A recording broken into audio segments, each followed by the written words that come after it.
Okay, let's unpack this. Welcome to the deep dive. You've brought us a stack of material, articles, research, your own notes about four distinct places in Japan. Yeah, quite a bit to dig into. Right, so our mission today is to dive deep into those sources, pull out the core insights, maybe some surprising facts, Hmm. basically the things that make each place tick so you can feel really informed. Exactly. Think of it as a guided tour through the information you've gathered. We're not just summarizing, we're looking at how your sources show culture, history, even geography, how they all kind of weave together. And shape the character of these places. We're focusing on Fukui, Fukuoka, Kyoto, and Nagasaki today based on your notes. That's the plan. It's a great selection, actually. Yeah, just seeing those names together, it promises a really Yeah. fascinating exploration. Let's just jump right in and see what your sources reveal, starting with Fukui. Okay, Fukui. The material you provided paints this picture of, Mm-hmm. well, resilience seems key. Deep tradition, too, and a strong connection to nature. Definitely. And what's fascinating is how the sources really emphasize that connection. They talk about etchings and culture, right? Mm-hmm. But it's not just crafts like papermaking or swords. It's tied into Buddhist devotion, a samurai legacy. There's this sense of deep spiritual depth. Like a rural modesty, the Mm. sources mention valuing simplicity, humility, craftsmanship. Exactly, and harmony with nature. It all feels very grounded in that description. And the material really singles out a Heiji temple, founded by Bugin, 1244, a national center for Suchuzen. That seems to anchor that whole spiritual side. It absolutely does. And the historical notes you pulled together add crucial context, especially for that resilience theme. Right, mentioning the Sakura clan, the Matsudera family. Yeah, but then putting real weight on the mid-20th century stuff. Being, severely bombed in World War II and then hit by that massive earthquake in 48. Wow, yeah. The key phrase in your notes was it rebuilt with resilience. That comes through strong. And the sources place this history right alongside its modern role as a cultural heritage zone and a nuclear research hub. That's quite a contrast, isn't it? It really is. Shows the layers. And the popular traditions listed, they also seem to reflect this mix. Yep. You've got the Zen ceremonies at Aiheiji, which makes sense. Offers a way to understand that core aspect. All right, then also these lively events. Yeah. The Chizenwashi Paper Festival, the Makuri Festival with those huge floats, Right. Very community focused. and Ono's Castletown Festivals recreating Edo life. And then, totally unique to Fukui, in your sources, those dinosaur-themed events in Katsuyama. The dinosaur angle, yeah, that's such a surprising modern layer on a place described as being so defined by ancient traditions. Totally. And the music described in your sources kind of mirrors that too, doesn't it? How so? Well, it ranges from the traditional Gagaku and Shumioka temples, Yeah. you'd expect, Right. to local folk songs at festivals. But then there's also mention of a quiet indie folk scene, influenced by nature. Ah, okay. So it's like the musical expression also has that blend reverence for the past, but also something contemporary rooted in the local environment. That makes sense. The food definitely seems rooted in the environment. Your notes list Ichizen soba, those rustic buckwheat Oh, noodles. it's classic. That cheese and crab, noted as a major winter delicacy.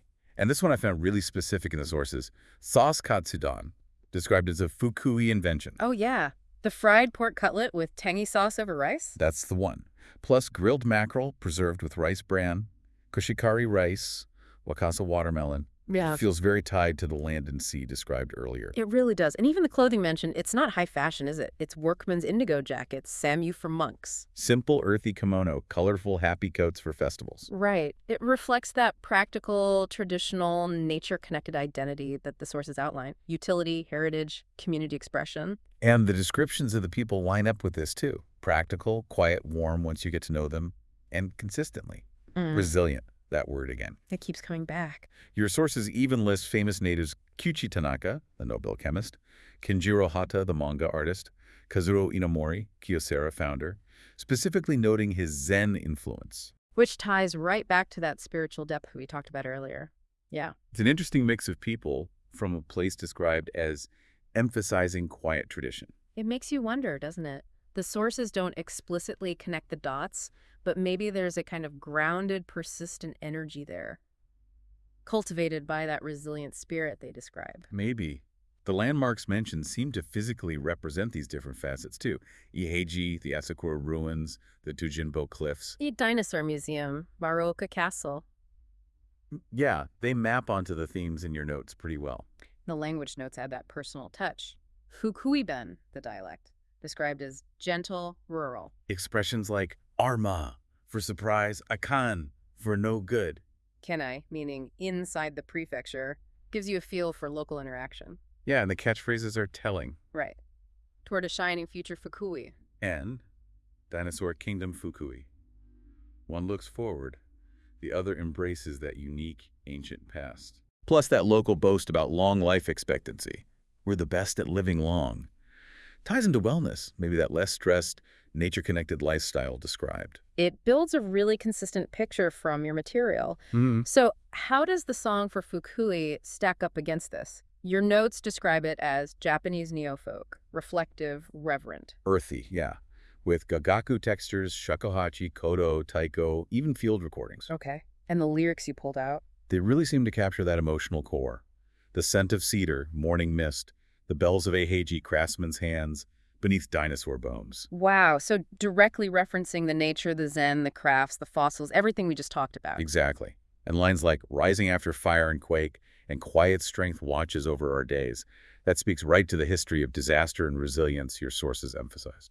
So the song's gentle, earthy sound, the instruments, the lyrics, they musically capture that spirit of deep roots, quiet strength, persistence. Yeah, summed up in that last line, Fuku lives on. Feels like it translates the research points into an emotional landscape, you know? Yeah. Absolutely. A really effective reflection of the material. Okay, let's switch gears and head southwest now. From the quiet strength of Fukui, your sources take us to Fukuoka, painted as much more energetic, the gateway to Asia. Yeah, that gateway to Asia concept is presented in your material as absolutely fundamental. It explains its history as a trading port for, like, over 2,000 years. Right, becoming a cultural melting pot. Exactly. And that influence is apparently everywhere. Architecture, food, festivals. Your sources specifically mention Hakata culture, crafts like dolls and textiles. And the yatai culture, those street food stalls. That sounds like the heart of that energetic, hospitable spirit the sources mention. It really does. That communal atmosphere comes through in the descriptions. The history section notes the ancient trading routes, the Zaifu Tenmangu Shrine from the 10th century, dedicated to the god of learning. So deep past there, too. Definitely. But it balances this with its modern development. Your notes stress how it's a major urban center that manages to kind of balance modernization and preservation. That balance seems key. The popular traditions really showcase the energy, too. Hakata Jion Yamakasa, the racing of those massive floats. Sounds intense. Pure dynamism, yeah. And Hakata Dontaku in May described as this huge parade, dancers, musicians, also very high energy. And alongside those, the sources mention Sumiyoshi shrine rituals, preserving older Shinto traditions. So again, that blend of dynamism and preservation. It seems to be a recurring theme in your Fukuoka material. The music scene described is, well, it's a fascinating reflection of that fusion, too. Your sources jump from ancient history straight to the late 70s Mentai rock movement. Ah, yes, the punk rock new wave fusion. Bands like the Roosters. Yeah.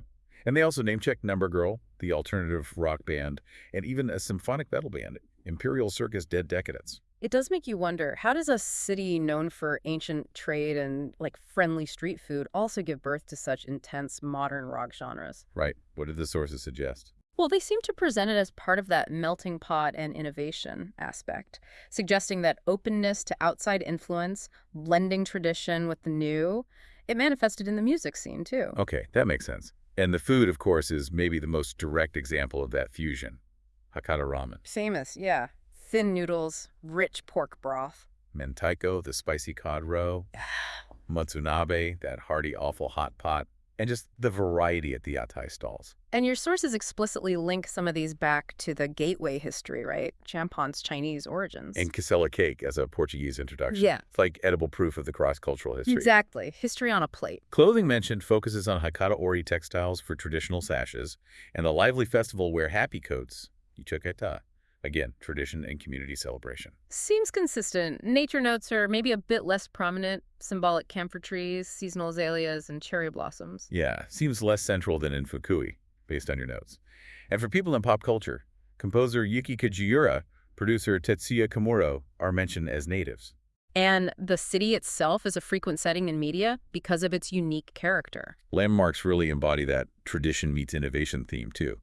the modern Fukuoka Tower, and Canal City Hakata, right alongside the historical Kushida Shrine and the Serena Hori Park. You can see the contrast physically. And the language, Hakata dialect, Mm. unique intonations, the two ending. Yeah, and local expressions like yoka for good, nandaman nai for it's nothing. Sounds friendly. The tourism slogan in your sources sums it up perfectly.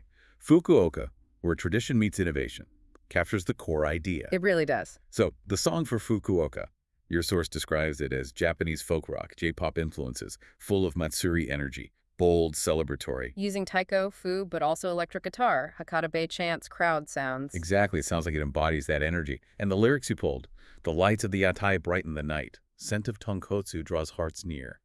Vivid local details, Yoko rumon, smile blooms. using the local expression. Yes, and lines like, the yamakasa's here, the drums resound, pure festival power. And does it address the city's identity directly? It does. From long ago to now, unchanged tradition and future meet here. And Fukuoka, the city of tradition and innovation. So it's not just listing facts from your sources, it's channeling that energetic, communal, forward-looking spirit the material describes. Pretty much. A powerful musical reflection of that bridge between worlds idea. Makes sense. All right, let's journey north now to Kyoto. I think for many people, this city immediately brings to mind, long history, capital, refined culture. Your sources definitely seem to confirm that image. Oh, absolutely. The material you gathered focuses heavily on cultural preservation. It highlights geisha and Maiko culture in Gion. The tea ceremony Chado with its principles of harmony, tranquility. Right. Traditional machiya houses, the Zen gardens for contemplation. These are presented as the living heart of Kyoto's identity in your notes. And history backs it up. Heian period capital, 794, imperial seat for over 1,000 years, fostering all that culture and art. And your sources specifically note Kyoto's conscious effort to preserve this heritage. The architecture, temples, shrines, those wooden houses, even with modern development around. That dedication really comes through as a defining thing in your notes. The popular traditions seem deeply tied into this Gion Matsuri. Huge grand parades, ornate floats. And Io Matsuri, Jidai Matsuri. Yeah, Essentially living history parades, right? Showcasing historical costumes. exactly. Reinforcing that connection to the past. Now, the music section in your sources. Yeah. This had a really striking contrast, I thought. Oh, yeah. How so? Well, it mentions the traditional forms you'd expect: gagaku, ancient court music, shumiush, Buddhist chants. Makes sense for Kyoto. But then it names modern bands like Trico, that complex math rock group, and Otobo Peaver, the really energetic punk band, both originating from Kyoto. That is interesting. So a city steeped in ancient court music and refined arts also becomes a hub for, well, cutting-edge, even aggressive modern rock. Yeah. Did the sources offer any explanation for that? Not directly, no, but just presenting them side by side like that in your material. It suggests that Kyoto's cultural landscape, while deeply traditional, must also have the space where innovation, maybe even rebellion, can thrive, perhaps as a counterpoint. Or an unexpected branch from such a rich foundation? Hmm. The cuisine, too, reflects that refinement described elsewhere. Kaiseki Ryori. The multi-course hot cuisine, focus on seasonality, presentation. It feels like a culinary extension of the city's artistic side, based on your notes. And Obanzai, the home-style cooking, simple, seasonal, grounded. And Yatsuhashi, the sweet. The emphasis on high-quality textiles like nishijinori, weaving for kimono, and the very elaborate symbolic maiko attire that reinforces the focus on craft and tradition in clothing as well. Nature feels intertwined too, iconic cherry blossoms, maple leaves marking the seasons, mentions of wildlife in the surrounding mountains. And the landmarks are just global icons, really. Inkakuji, the Golden Pavilion. Fushimi and Naritaisha, those thousands of red gates. Kiwizudera, the wooden stage and views. Arashiyama Bamboo Grove. They're all places for beauty, reflection, connecting with tradition, just as your sources describe the city's essence. The language notes mention the Kyoto dialect, Kyusukotoba, known for being soft, polite. Yeah, expressions like okini for thank you, oideyasu for welcome. That gentle, polite dialect described in your sources seems to fit perfectly with the overall image of refined culture, grace, and hospitality that runs through all the material on Kyoto. It really aligns, doesn't it? So let's look at the song for Kyoto. Your sources describe it as Japanese chamber folk with gagaku fusion, emphasizing grace, reverence, quiet power. Elegant, nostalgic, spiritual. Using koto, hichiriki, biwa, sho, shakuhachi alongside acoustic guitar. That sounds fitting. And the lyrics seem to beautifully translate the essence of your research points. Golden light ripples across the water, reflecting the seasons. That immediately makes you think of Kinkakuji and nature's importance. Oedeasu, says the Maiko gently. Shini, smiles Bloom, incorporating the local language and cultural figures right there. Yeah. And stillness is the song of this city, in one bowl of tea, in the stone garden, silent wisdom, that speaks directly to the Zen, tea ceremony, contemplative aspects your sources highlighted. Fushimi's Torii Waves of Crimson, another major landmark. Drums echo down the Jian streets, reminding us that even in this quiet city there are vibrant festivals. Lines like "History cradles the present" and "Silence speaks louder than words" feel so deeply connected to the city's character, as presented where the past is always present and quiet contemplation is valued. And that final line, Kyutotoba gently soothes the soul, directly links the language to the feeling of the city. It sounds like a really rich, atmospheric summary of the Kyoto found in your sources. Agreed. Okay, finally, let's head south to Nagasaki. Your sources immediately identify its very unique history, Japan's sole open port during isolation. Right, that's pillar number one. And then its later, profound significance as a symbol of peace after the atomic bombing. Those really are the two defining periods for Nagasaki in your sources, aren't they? First, that historical gateway era, starting 1571, the only port open to limited foreign trade, Portuguese, Dutch mainly. Leading to that incredible blend of Japanese, Chinese, European cultures, influencing everything, the sources say. Architecture, festivals, food. Yeah. And your notes specifically point out the religious diversity, especially the historical Christian influence. Shura Church, oldest standing Christian church in Japan. That cultural fusion is such a major theme. Then, the sources make this dramatic jump to August 9th, 1945, the atomic bombing. Yeah, describing the devastation, but then pivoting to how the city became a symbol of peace and resilience. So those two eras, the open port and the post-bombing peace mission, they're presented as the twin pillars shaping Nagasaki today. Exactly. That comes through really clearly in the material you gathered. And the popular traditions vividly reflect that multicultural past. Nagasaki Kunchi. October, Suwa Shrine, dragon dances, floats, explicitly highlighting its multicultural heritage, your notes say. And the Lantern Festival during Chinese New Year, visually representing the strong Chinese ties, mentioned. The music section is interesting here, too. It mentions that old American song Nagasaki from 1928. Right, noting that while it gave the city name recognition, it didn't actually reflect its culture. Exactly. It then lists local artists like Masaharu Fukuyama, the singer-songwriter, and Guitar Wolf, the garage punk band. So highlighting that the city produces its own diverse music, quite separate from any external, maybe stereotypical perceptions. That's a good distinction your sources make. Yeah. Now, the food in your sources, this is maybe the most delicious evidence of that melting pot history. Shippoku cuisine.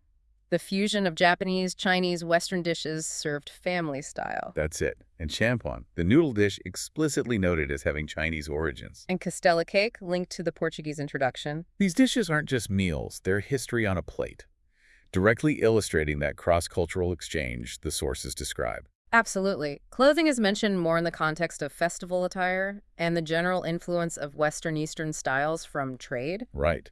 Nature-wise, the hydrangea is highlighted as the city symbol. Blooms in the rainy season. And a mention of diverse wildlife, including the endangered Tsushima leopard cat nearby. People and pop culture notes again mention Masaharu Fukuyama and just state that the city's unique history makes it a compelling setting for media. Makes sense. The landmarks, though, they powerfully embody the historical narrative laid out in your sources.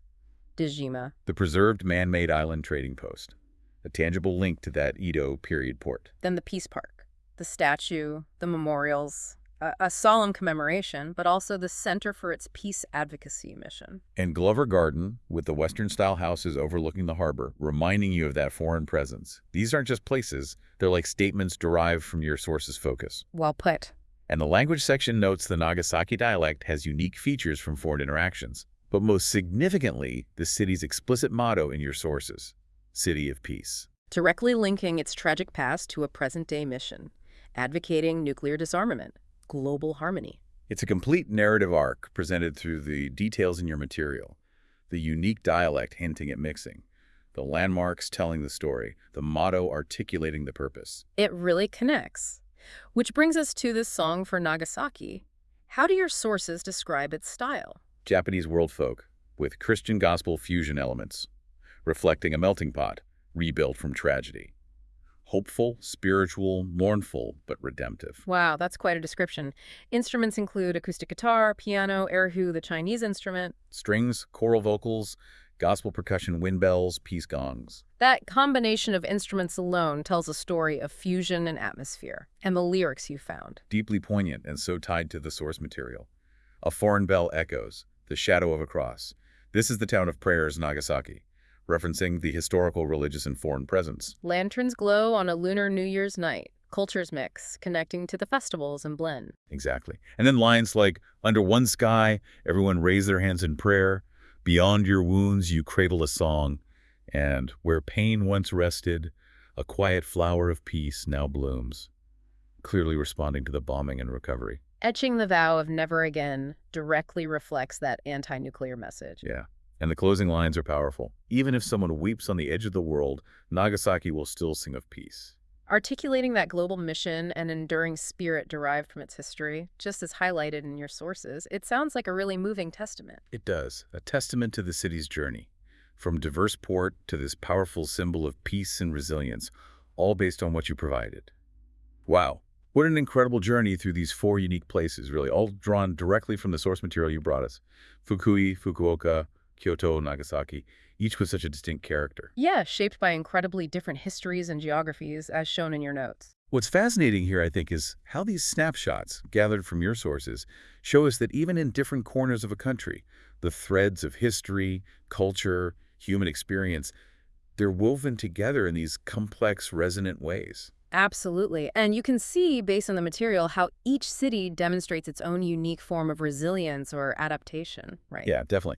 Fukui rebuilding from disaster and war with that quiet strength. Fukuoka blending tradition and innovation as that vibrant gateway. Kyoto preserving its ancient soul amidst modernity with such grace. And Nagasaki rebuilding from unspeakable tragedy with that powerful message of peace while still honoring its diverse past. It all comes from the details in your sources. You can really see how the landscape and history of a place, as described in your sources, seems to shape the very spirit of its people, its culture. Indeed. It's not just a collection of facts in the material, it's about the enduring character forged over centuries of unique experiences described there. This raises an important question. Based on everything we've seen in your notes, how does the landscape and history of a place shape the very spirit of its people? That's a great takeaway question. Mm. Well, this has been a truly insightful deep dive, all thanks to the excellent sources you provided.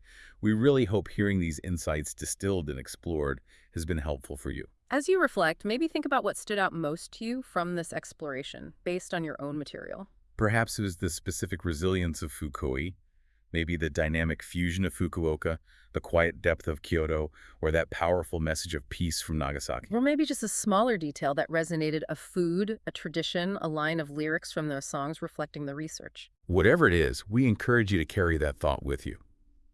Maybe explore one of these fascinating places or themes further, based on what you've learned from your own sources today. Thank you for joining us for this deep dive into the material on Fukui, Fukuoka, Kyoto, and Nagasaki. Until next time.